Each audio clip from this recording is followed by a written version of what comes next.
The ancient station of Vithal hung in the void between stars, like a monument to galactic civilization itself. It was older than most species could remember.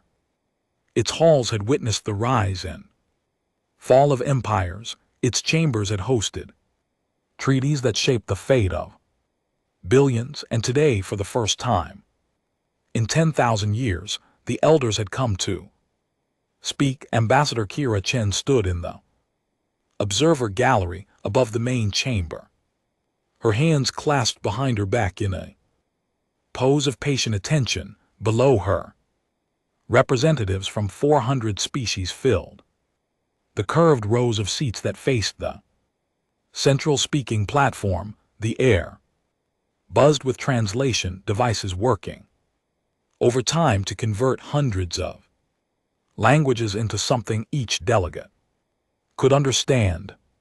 Kira was young by diplomatic standards, only 32 years old.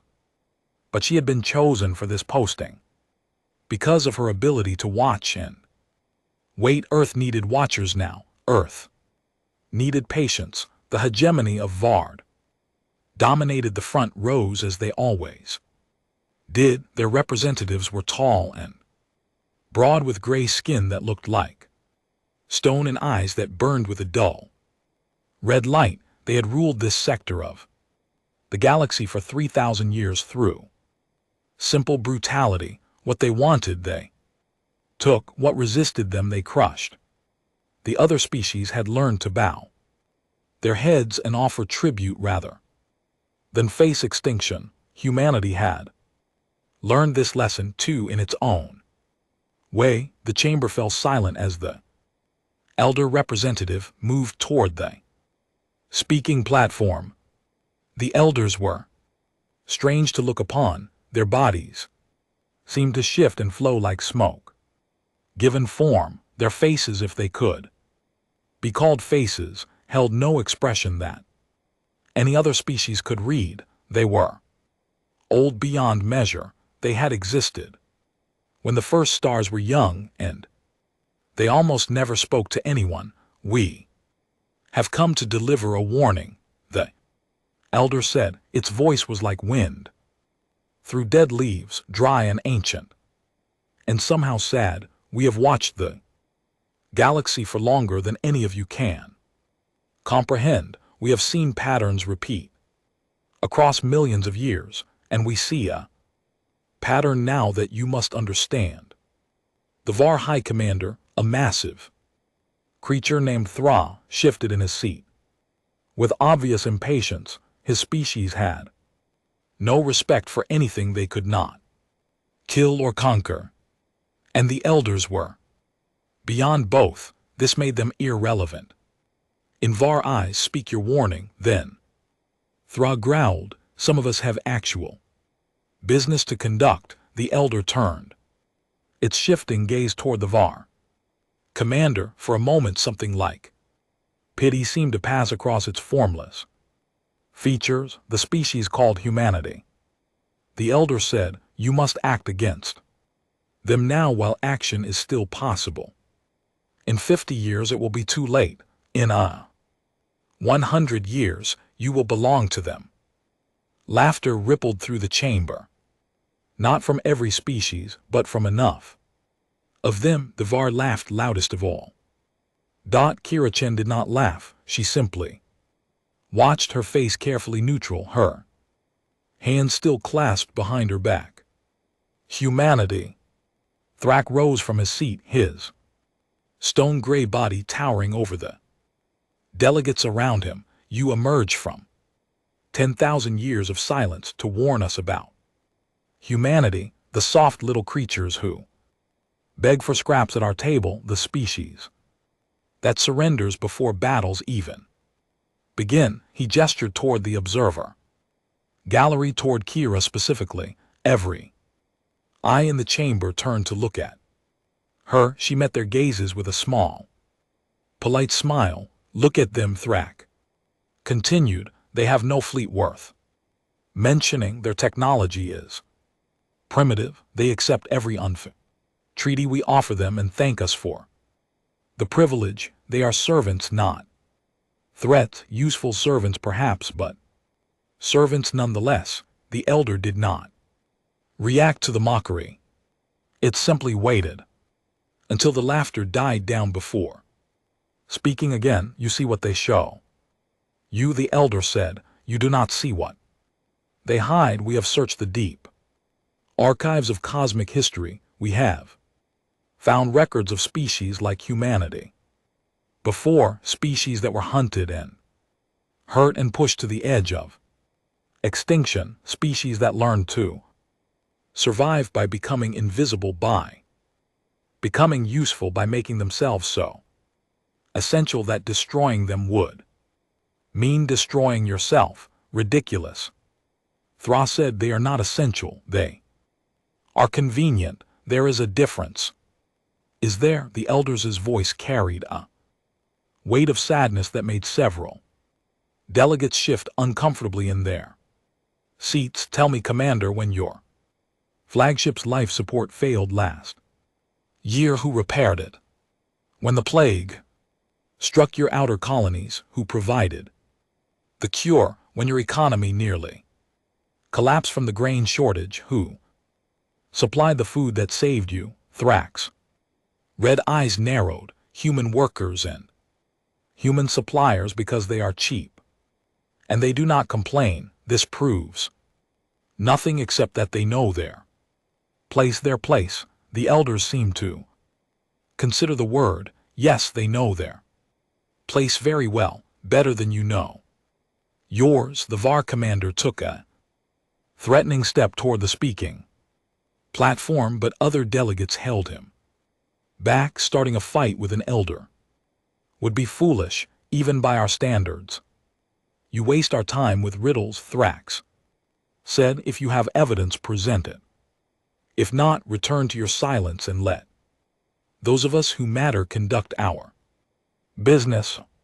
The elder was quiet for a long moment. When it spoke again, its voice was softer, almost gentle. We have evidence, projections, analysis. We can show you the pattern we see, but you will not believe us. You are not capable of believing us, because believing us would require you to admit that you have been fooled, that the species you look down upon has been looking down upon you all along. Your pride will not allow this. Then why come at all? Another delegate asked. This was Ambassador Vel of the Synthesis Collective, a species known for their logic and careful thinking. If you believe we will not listen, why speak? Because we must try, the elder said. Because when the change comes, we want it known that you were warned, that you had a chance to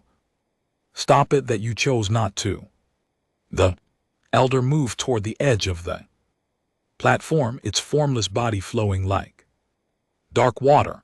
In 50 years, humanity will control your economies. In 70 years, they will control your information. In 90 years, they will control your food, your medicine, your power, your transportation, and you will not notice, because they will smile while they do it. They will say please and thank you.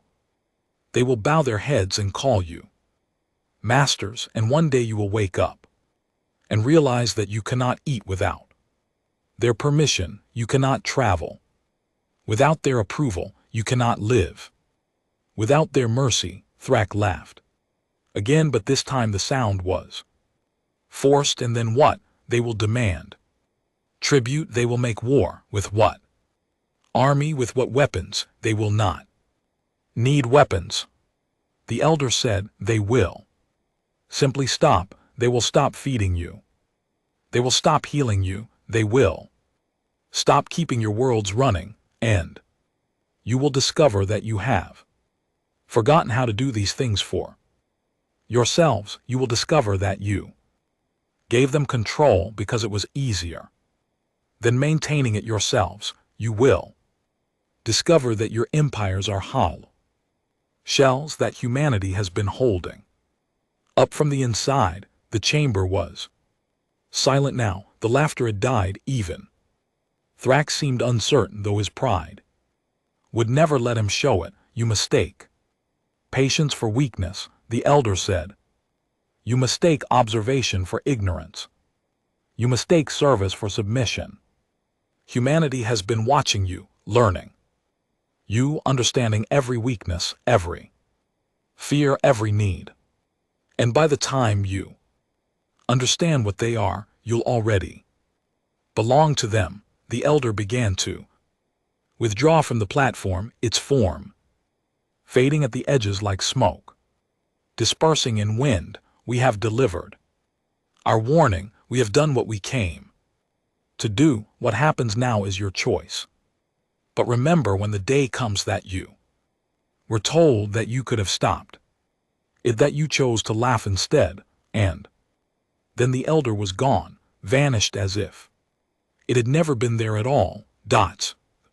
Chamber erupted into noise. Delegates shouted at each other. Thrak roared that the elders had gone mad in their isolation. Others argued that perhaps the warning deserved consideration, but most simply dismissed it as the ramblings of an ancient species that had lost touch with reality. Up in the observer gallery, Kira Chen made notes. On her small data pad, her face remained calm, her smile remained polite. When other delegates looked up at her, she gave them a small nod of acknowledgement, the humble gesture of a junior species grateful to be allowed in the room. No one noticed how carefully she watched. No one noticed how she recorded every word, every reaction, every dismissive laugh. No one noticed the slight curve of satisfaction at the corner of her lips. That night she sent her report to Earth through channels that no other species knew existed. The message was short: Phase 1 complete. The warning was delivered and ignored. They see nothing, they suspect nothing. Recommend proceeding to Phase 2. The response came within hours. Transmitted through a network of hidden relay stations that humanity had been building for 30 years. Proceed, maintain cover.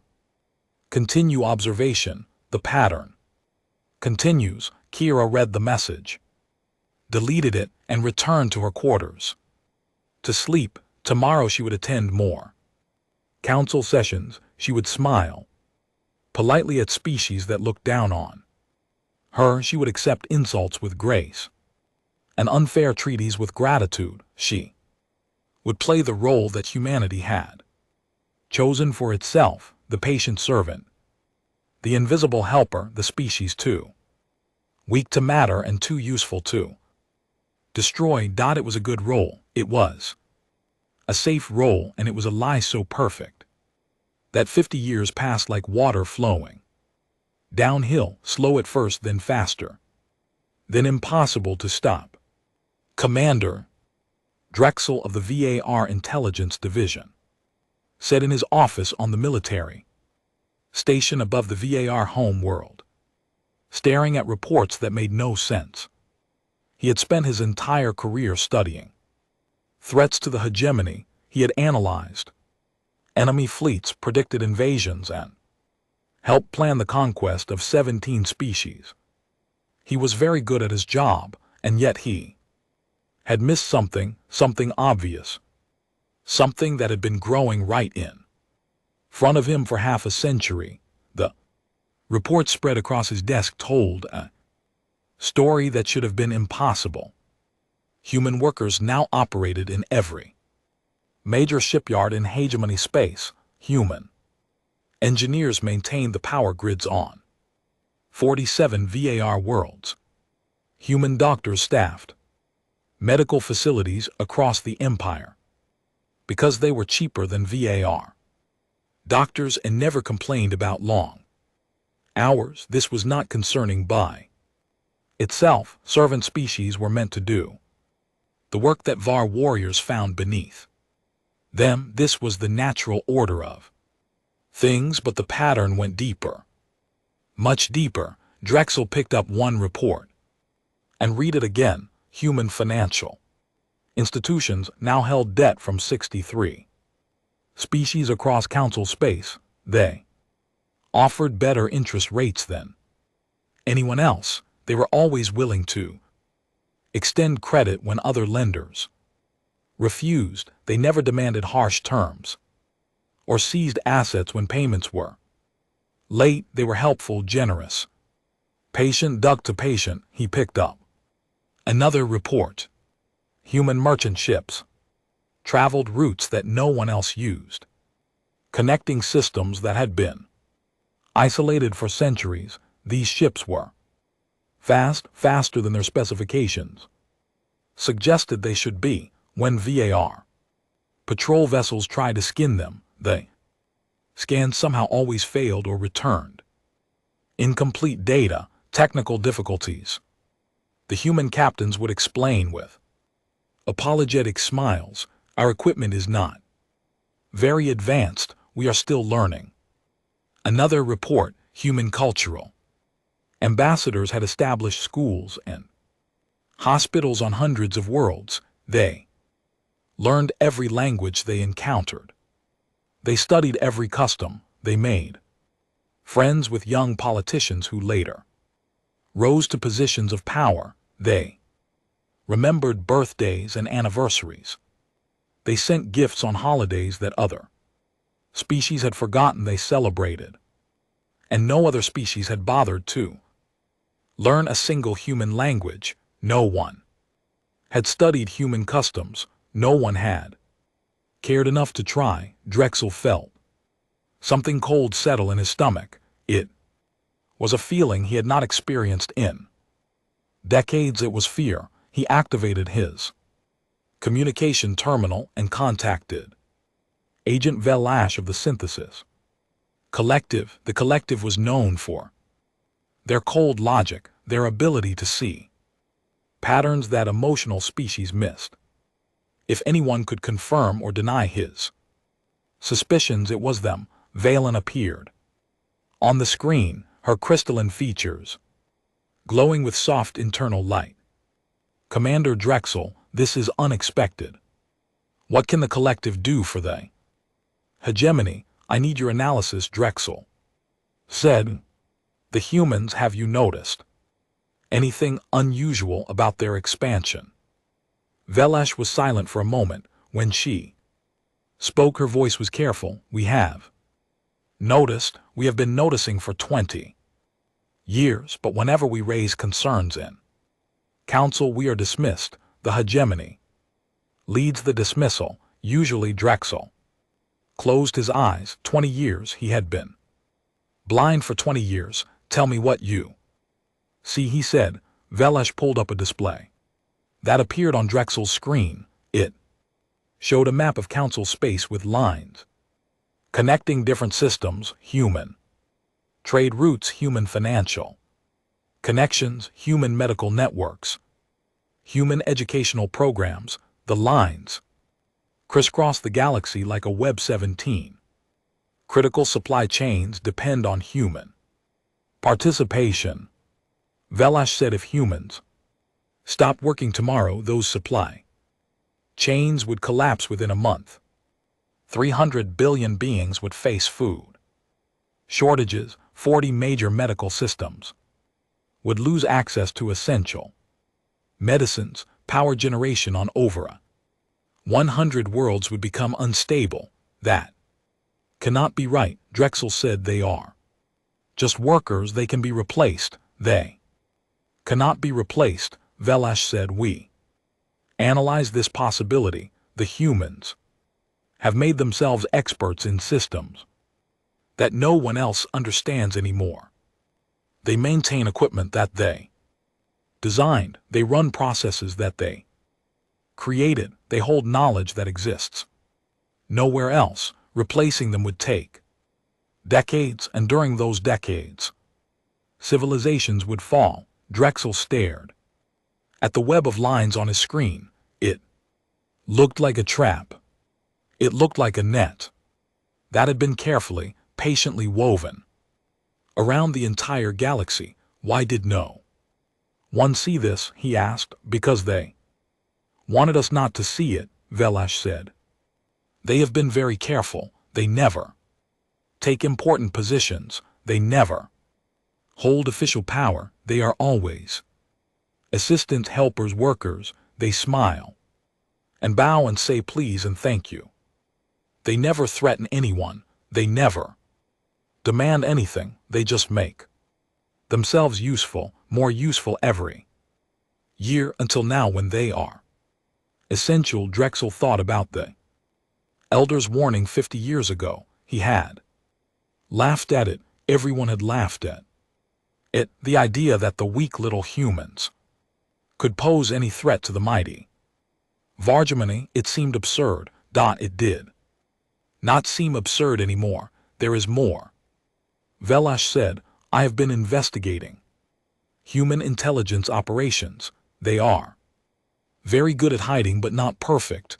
I have found evidence that human medical researchers have been mapping the genetic weaknesses of every species they treat. Their cultural ambassadors submit detailed reports on political vulnerabilities. Their merchant captains photograph military installations while they deliver cargo. They are spying on us, Drexel said, all of us all the time. For 50 years at least, Velash confirmed. Possibly longer. They know more about us than we know about ourselves. They know our weaknesses, our fears, our dependencies, and we know almost nothing about them. Drexel felt the cold fear spread through his body. What are they planning? I do not know, Velash said. That is what frightens me most. They have spent 50 years building this web, and we have no idea what they intend to do with it. The elders had known.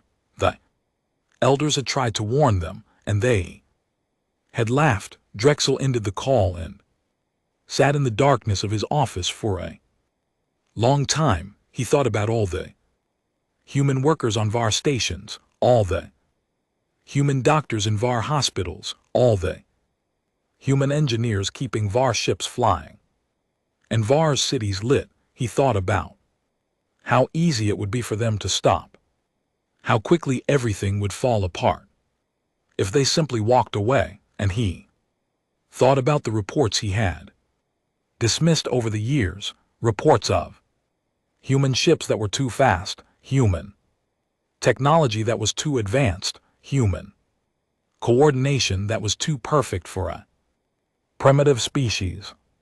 They had hidden it all. They had shown the galaxy exactly what the galaxy expected to see: a weak, eager, servile species that just wanted to help, and the galaxy had believed it because believing it was easy. The next morning, Drexel requested an emergency session of the Galactic Council. He brought his reports, his analysis, his evidence of the web that humanity had woven. He stood before the assembled representatives and laid out everything he had found. High Commander Thra, old now but still powerful, listened with growing anger. When Drexel finished, Thra rose from his seat. You expect me to believe that humans are a threat?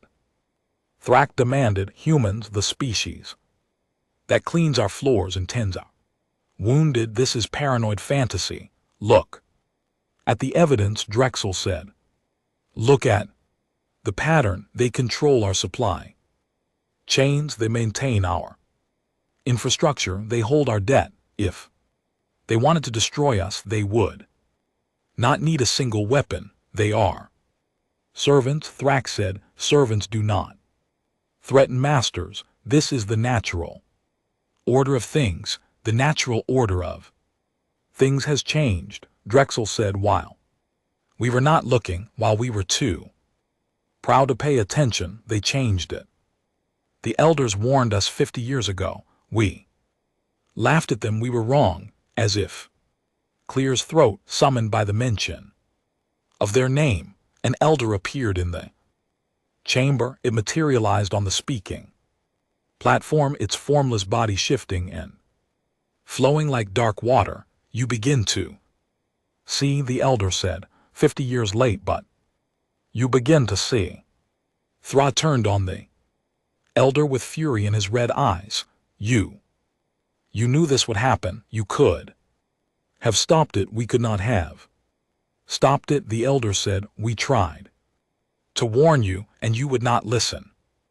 That was your choice. The consequences are yours as well. Then tell us what to do. Another delegate called out. How do we break free of this web? The elder was silent for a long moment. When it spoke, its voice was heavy with something that sounded like pity. You cannot break free, the elder said. You could have prevented this 50 years ago. You could have treated humanity as equals instead of servants. You could have paid attention to what they were building. You chose not to, and now it is too late. It cannot be too late. Velash said, there must be something we can do. There is one thing you can do.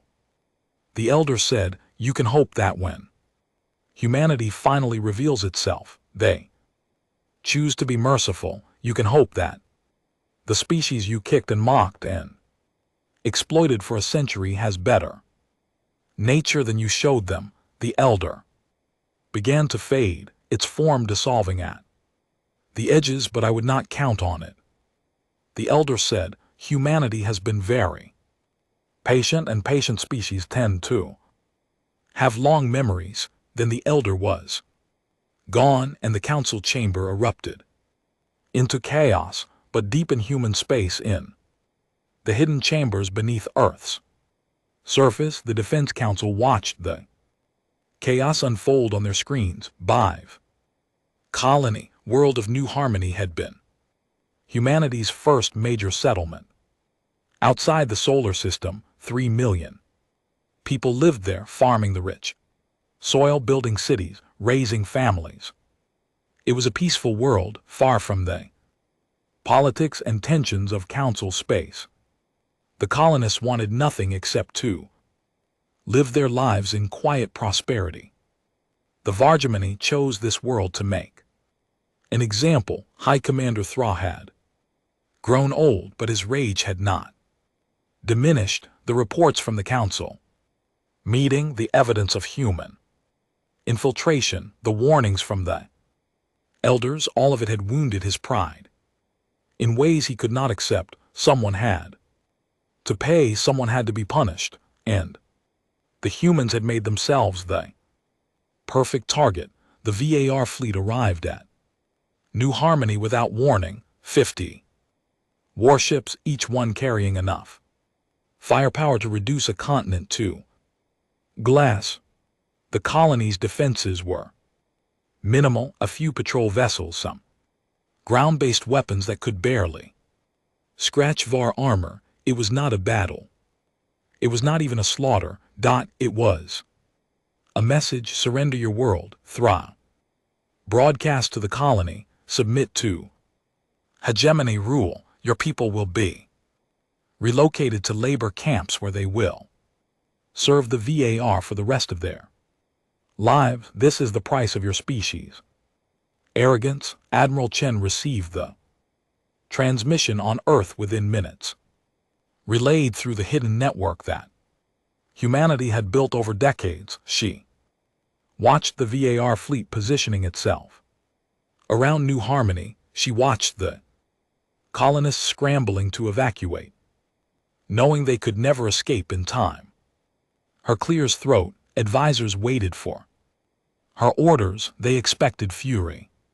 They expected commands to unleash the hidden fleet, to reveal the true power that humanity had kept secret for so long. To clears throat. Destroy the VAR in a blaze of righteous vengeance. Instead, Admiral Chen was calm. Her voice was steady when she spoke. Tell the colony to surrender, she said. Silence filled the command center. Her second in command, Captain Morrison, stepped clears throat forward. Admiral, we have the power to stop this. Our fleet could reach New Harmony in 12 hours. We could reveal ourselves before.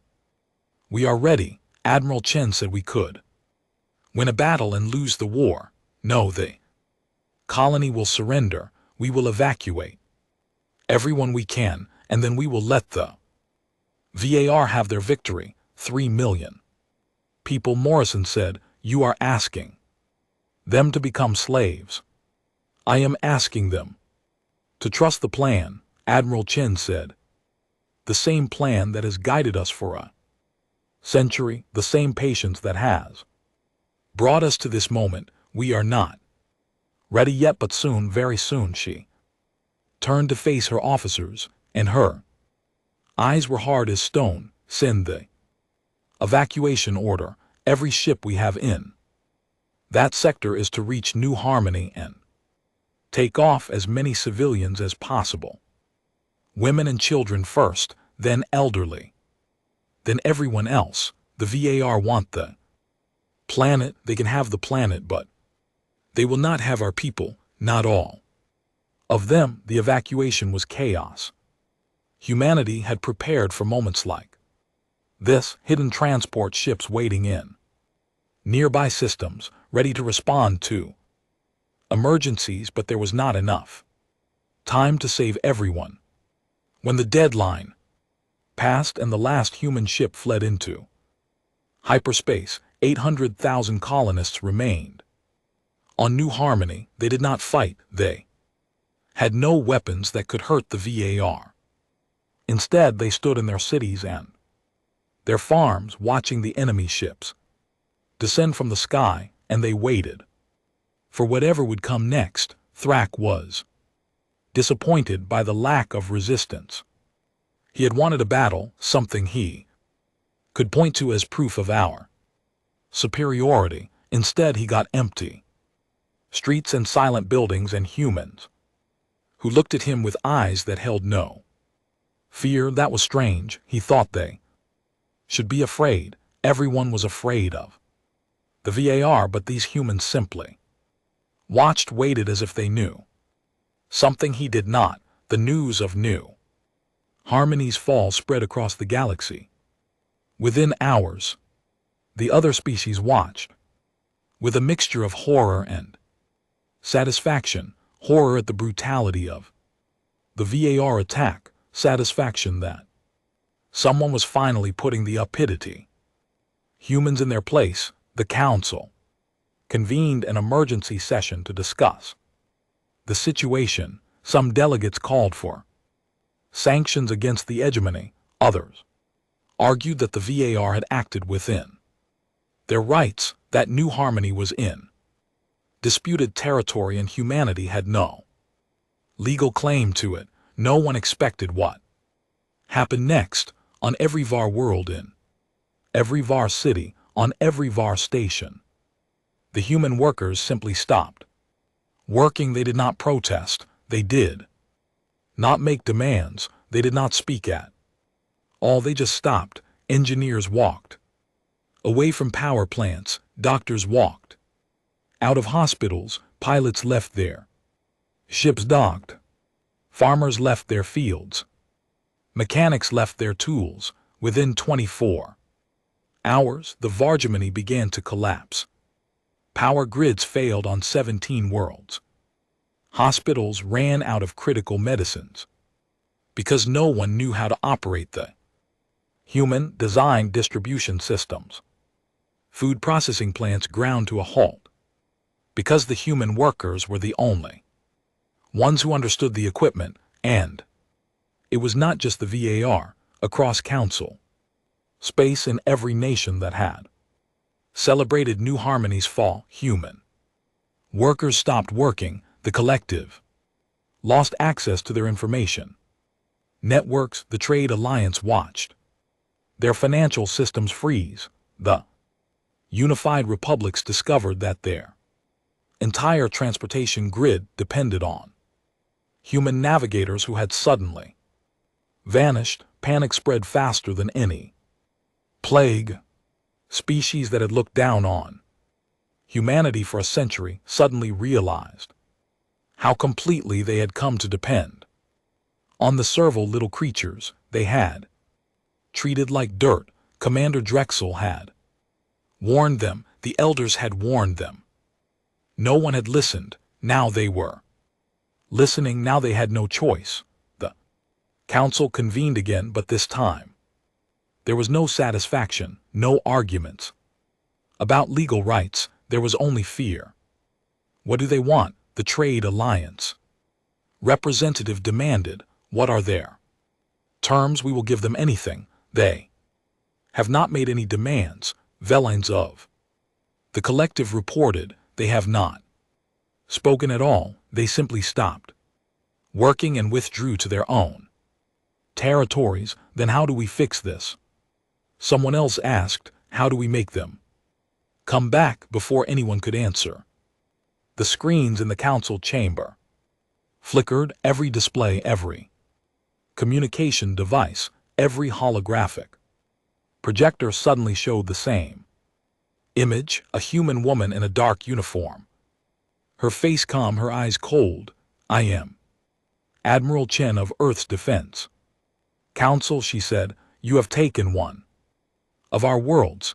You have enslaved 800,000 of our people. You celebrated our suffering and mocked our loss. She paused, letting the silence stretch. Now you understand what we can do without lifting a single weapon. Your worlds are dying, your people are starving, your hospitals are failing, and all we did was stop helping you. Thrax's image appeared on a secondary screen, his face twisted with rage. This is an act of war. We will destroy you. We will. You will do nothing. Admiral Chen said. Look at your fleet, Commander. Look at your ships. The VAR fleet that had conquered New Harmony was drifting in orbit, powerless. Every engine had failed. Every weapon had gone offline. Every life support system had stopped functioning. The crews were scrambling into emergency shelters, trying to survive on backup power that would last only hours. Your ships were maintained by human engineers, Admiral Chen said. Your weapons were calibrated by human technicians. Your computers were programmed by human software experts. We did not sabotage your fleet, Commander. We simply stopped maintaining it. This is what happens when you depend on us and then betray us. What do you want?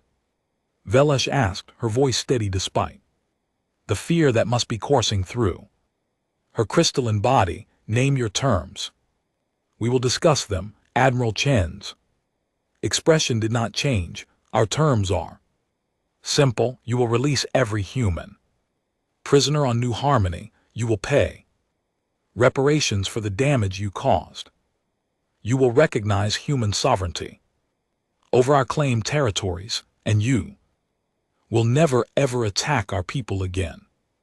And if we refuse, Thrax snarled, then we continue to do nothing. Admiral Chen said. We sit in our territory and watch your civilization fall apart. We have everything we need to survive on our own. We have been preparing for this moment for a century. How long can you survive without us? The council chamber was silent. Every delegate knew the answer. Days, perhaps weeks at most. Then the shortages would become famines.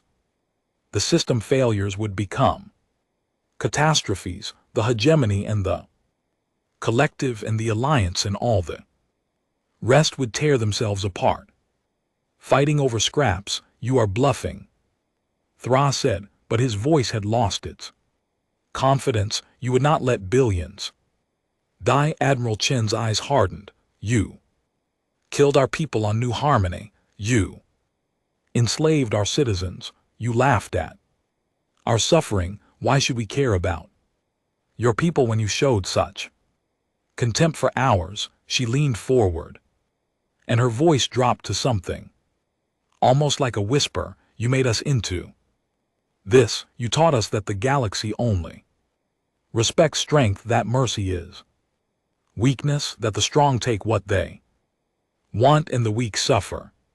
We learned your lessons well, Commander. Now you will see what we became because of them. The transmission ended and the screens went dark. In the silence that followed, the delegates looked at each other with a new understanding. They had spent a century treating humanity as servants, as tools, as less than nothing. They had laughed at warnings and dismissed concerns, and the Vargamini had ruled through fear for 3,000 years. Their fleet was legend. Their warriors were death itself. No species had ever stood against them and survived, but now their fleet drifted helpless in orbit around a conquered world, and their legendary warriors could not figure out how to restart their own engines. Hi.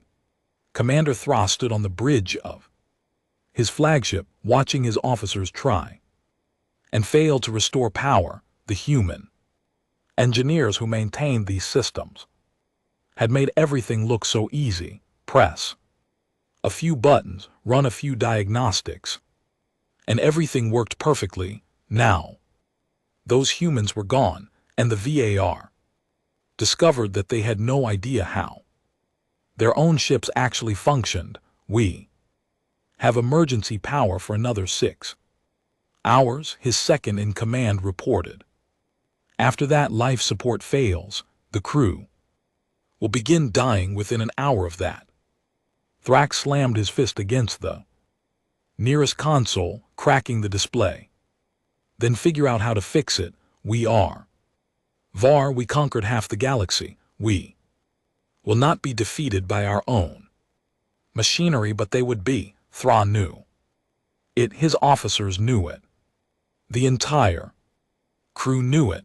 They had handed control of their ships to human workers because it was convenient, because our warriors did not concern themselves with such menial tasks, because they had never imagined that the helpful little servants would ever stop serving. The galaxy had made the same mistake. For decades they had let humanity take over the boring work, the difficult work, the essential work. And now humanity had proven just how essential they had become on Earth.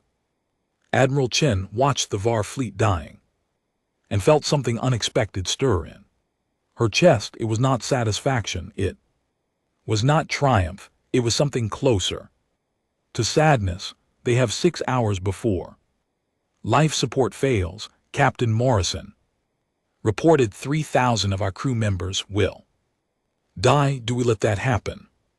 Admiral Chen was silent for a long moment. The plan had always been clear. Make the galaxy dependent on humanity, then use that dependence to force change. No weapons needed, no battles fought, just the simple withdrawal of services that the galaxy had come to take for granted.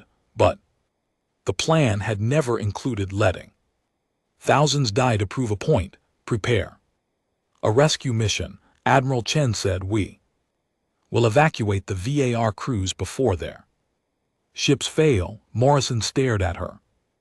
Admiral, with respect, these are the same people who conquered New Harmony. They enslaved our citizens. They celebrated our suffering. Why should we save them? Because we are not them. Admiral Chen said, because if we let them die when we could save them, we become exactly what they thought we were, just another species that uses power to destroy. That is not what humanity is. That is not what we want to be. She turned to face her officers, and her voice carried the weight of a decision that would shape the future. We have spent a century building this power. We have suffered and waited and planned for this moment, but the purpose was never revenge. The purpose was to change things, to make the galaxy better. Then it was, and we cannot do that by becoming the monsters they expected. The rescue fleet launched within the hour. Human ships sleek and fast, far more advanced than anything the galaxy had seen humanity operate before. Toward the dying VAR fleet. On the VAR flagship, Thra watched the human ships approach with disbelief. He had expected an attack. He had expected humanity to take revenge for New Harmony, to destroy the fleet that had conquered their colony. Instead, human shuttles docked with his ship and began evacuating his crew. What is this? Thra demanded when a human officer stepped onto his bridge. What game are you playing? The officer was young, calm, and completely unafraid. She looked at the ancient warrior who had terrorized the galaxy and spoke as if she were addressing an equal. Your life support is failing, she said. We are here to rescue your crew. Please direct your people to the evacuation points. We are your enemies. Thra said, we conquered your world. We enslaved your people. Why would you save us? The young officer met his eyes, and there was something in her gaze that Thra did not understand. It was not hatred, it was not fear, it was something that looked almost like pity. Because you are living beings, she said.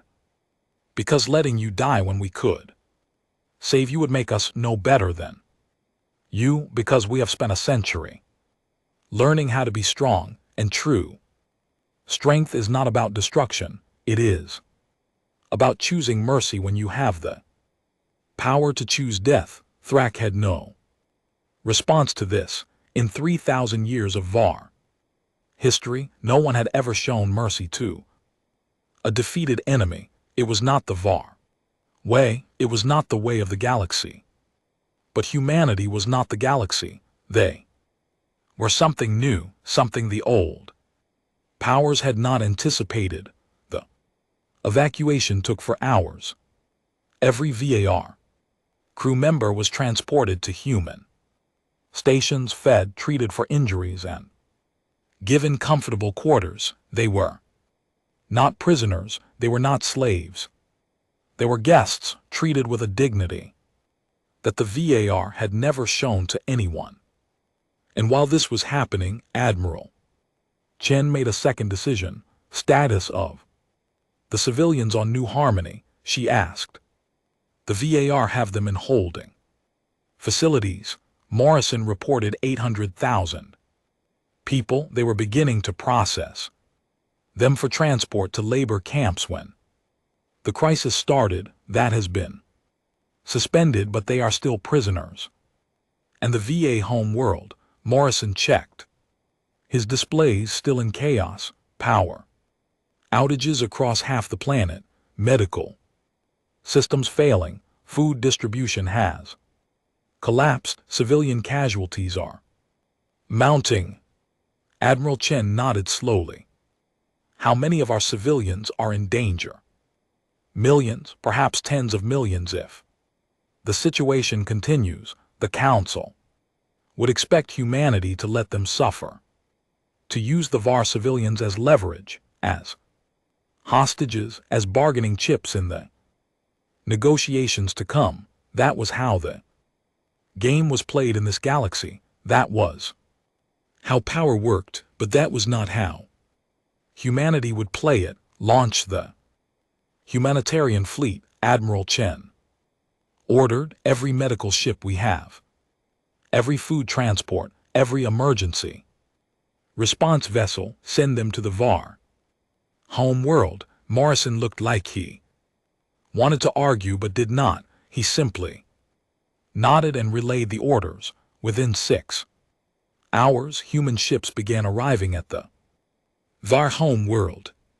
Not warships, not invasion forces, medical vessels and supply transports carrying enough food and medicine to save millions of lives.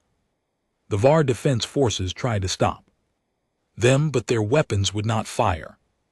Their ships would not move. They could Only watch as human vessels landed in their cities and human workers began distributing supplies to the starving population. Thrak, now aboard a human station, watched footage of the humanitarian operation with growing confusion. His warriors were being rescued, his civilians were being fed.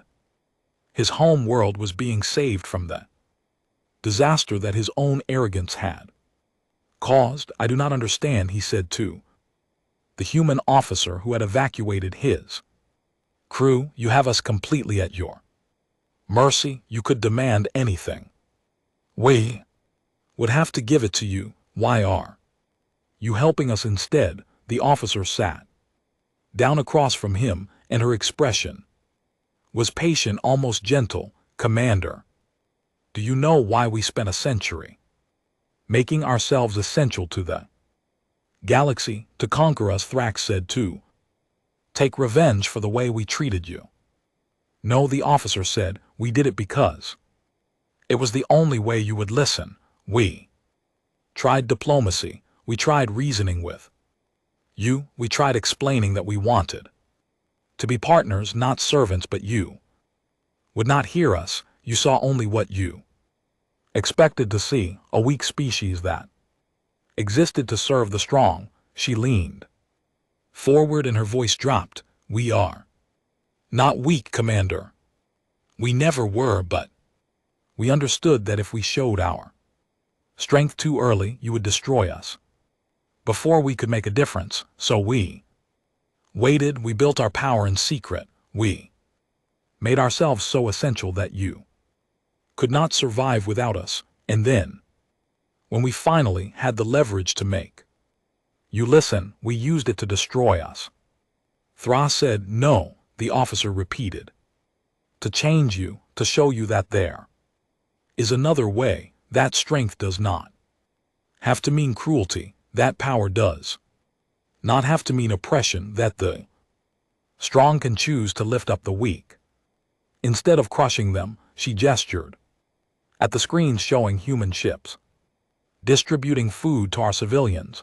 This is what we wanted all along. Not revenge, not conquest, just the chance to show you what we believe in. Mercy, compassion, the idea that every living being deserves dignity, even enemies, even those who hurt us. Thrax stared at the screens for a long time. In 3,000 years, no one had ever shown the VAR this kind of treatment. When the VAR conquered a world, they enslaved its people and stripped its resources. When they defeated an enemy, they humiliated and destroyed them. That was how power worked. That was how the galaxy had always worked. But humanity was proving that it did not have to work that way. What do you want from us? Thrak finally asked. What are your terms? The officer smiled, and it was not a cold smile or a mocking one. It was warm, almost kind. We want our people back from new harmony. We want recognition of our sovereignty. We want reparations for the damage you caused. And we want a seat at the table as equals, not as servants.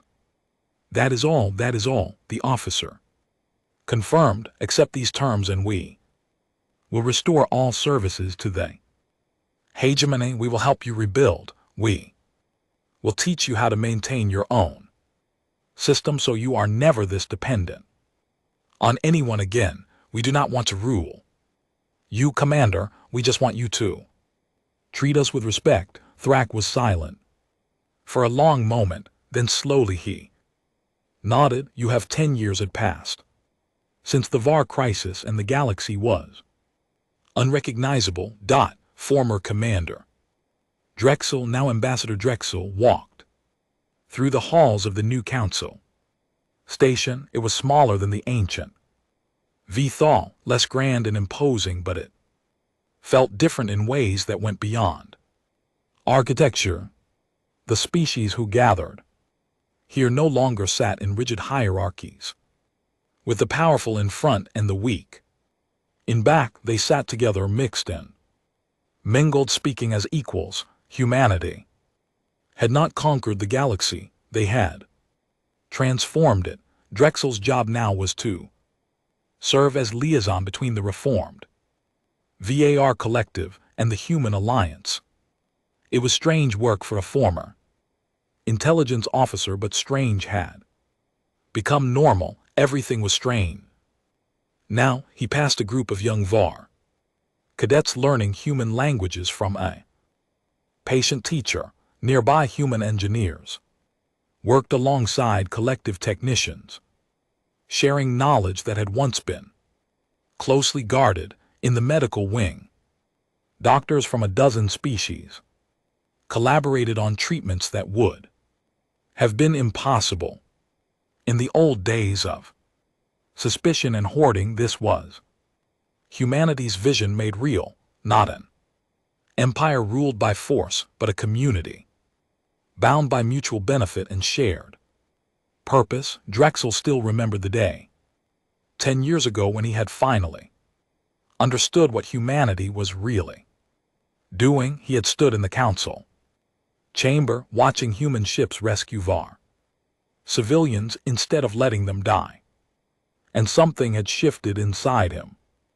The galaxy he had known, the galaxy of predators and prey, of conquerors and conquered, had suddenly seemed small and sad. Humanity had shown them something bigger, something better. The former spy who had once tracked human intelligence operations, the one who had first noticed the pattern of infiltration, now worked as a diplomatic advisor.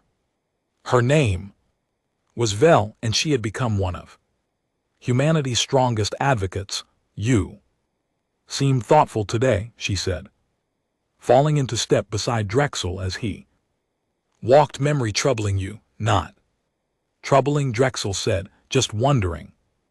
How did they know what? That we would respond to mercy, that we would change instead of fighting. They took an enormous risk, Velen. They could have destroyed us. They could have taken revenge for everything we did to them. Instead, they saved our people and asked only for respect in return. How did they know we would accept?" Velash considered the question as they walked. "I asked Admiral Chen the same thing years ago. She said something I have never forgotten." "What?" she said. "Humanity did not know. They hoped, they believed, but they did not know for certain. They were prepared for the possibility that we would reject their mercy and force them into a real war, but they chose to try peace first because that is what they wanted to be." Drexel shook his head slowly. "To risk everything on hope, that is either very brave or very foolish." "Perhaps both," Vel said, "but it worked. And the galaxy is better for it." They reached the observation deck, a wide, transparent dome that looked out on the stars below them. Ships from 100 species came and went, trading goods, sharing knowledge, building a future together. "The elders are coming today," Velash said. "They requested a meeting with the full council." Drexel felt a chill at the memory of that ancient species. They had warned the galaxy about humanity, and no one had listened. Now they were returning for the first time since the crisis, and no one knew what they would say. The council chamber filled slowly. Representatives from every species found their places, but the old patterns of dominance had faded. The VAR no longer claimed the front rows, the weak no longer huddled in the back. Everyone sat where they wished, spoke when they had something to say, and listened when others spoke. High Commander Thra was there, old beyond measure, now his stone-gray body showing the weight of years. He had been offered retirement many times, but he refused. He said he wanted to see the new galaxy, to understand what humanity had built before he died. Admiral Chen was there too, representing humanity. She was older now, her hair touched with gray, but her eyes were still sharp, and her presence still commanded attention. She had become something of a legend.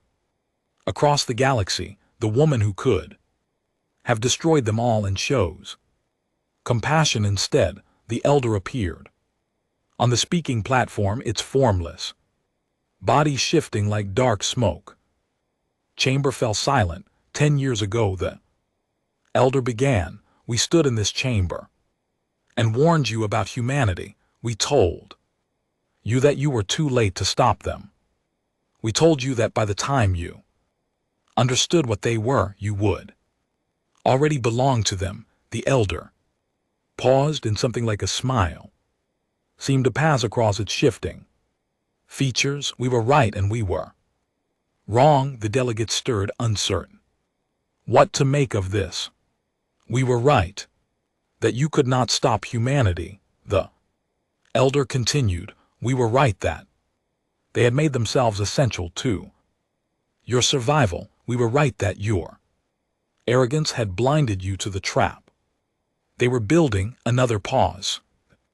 Elder seemed to be gathering itself for something important, but we were wrong about what humanity intended to do with that power. We have watched the galaxy for millions of years. We have seen patterns repeat countless times, species that were abused and oppressed, that learned to survive through patience and cunning, that built power in secret until they could strike. And when those species finally rose, they brought only destruction. They became what had hurt them. They conquered and enslaved and destroyed exactly as their oppressors had done. The elder turned its shifting gaze toward Admiral Chen. Humanity broke the pattern. We did not think it was possible, but they proved us wrong. They had every right to vengeance. They had every reason to hate. They had the power to crush their enemies and rule through fear, as the Var had done, as countless species before them had done. The elder's voice softened to something almost like reverence. Instead, they chose mercy. They chose to heal instead of harm. They chose to lift up the species that had pushed them down. They became not conquerors but teachers, not masters but partners. They transformed the galaxy not through force but through example. Admiral Chen spoke, her voice carrying across the silent chamber. We had many debates in those years of planning about what we would do when the moment came. Some clear's throat wanted revenge, some wanted empire, some wanted to make the galaxy suffer as we had suffered. She paused and her eyes swept across the assembled representatives. But we decided that becoming our enemies would be the greatest defeat of all. We had spent a century learning your languages, your cultures, your fears and dreams, and what we learned was that most of you were not evil. You were scared. You were clinging to systems that had existed for so long that you could not imagine anything different. You hurt us because you were afraid of being hurt yourselves. She stood, and her presence filled the chamber. We could not change that through violence. We could only change it by showing you another way, by proving that strength does not require cruelty, by demonstrating that power can be used to protect instead of oppress, by being patient enough to let you learn, even when you hurt us, even when you tested our mercy to its limits. Thrak rose from his seat and the chamber held its breath. The old warrior, the symbol of Var brutality, faced the human who had chosen to save his people instead of destroy them. I have lived for many centuries, Thra said. I have conquered worlds and crushed enemies and ruled through fear. I thought that was strength. I thought that was what power meant. He bowed his head, a gesture Nova had ever made to another species. I was wrong. Humanity showed me what true strength looks like. It looks like saving your enemy when you could let them die. It looks like feeding the children of those who enslaved your own. It looks like choosing the harder path, the path of mercy when destruction would be so much easier. He raised his head, and there were tears in his ancient red eyes. I cannot undo what the Var have done, but I can spend my remaining years trying to build the galaxy that humanity has shown us is possible. That is my debt to you. That is my penance. The elder spoke again, and its voice carried a weight of ages. We watched humanity for a century trying to understand what they were. We saw the pattern of survival, the patient building of power, the careful positioning for the moment of revelation. But we did not see what made them different from all the species who came before. The elder moved toward Admiral Chen, its formless body flowing like dark water. You remembered your own suffering, and it made you determine that no one else should suffer the same way. You had the strength to be monsters, and you chose to be guardians instead. You transformed your pain into compassion. That is something we have never seen in all our millions of years of watching the galaxy. Admiral Chen met the Ellers's gaze without flinching. We are not special, she said. We are just a species that got tired of waiting for the universe to be fair. We decided to make it fair ourselves, and that, the elders said, is why we came today. Not to apologize for our warnings, which were accurate, not to praise humanity, though they deserve praise. We came to announce something we have never announced before. The chamber leaned forward, every representative straining to hear. We are old, the elder said. We have watched the galaxy since before most of your species existed. We have always kept ourselves apart because we feared what younger species might do if they had access to Wu.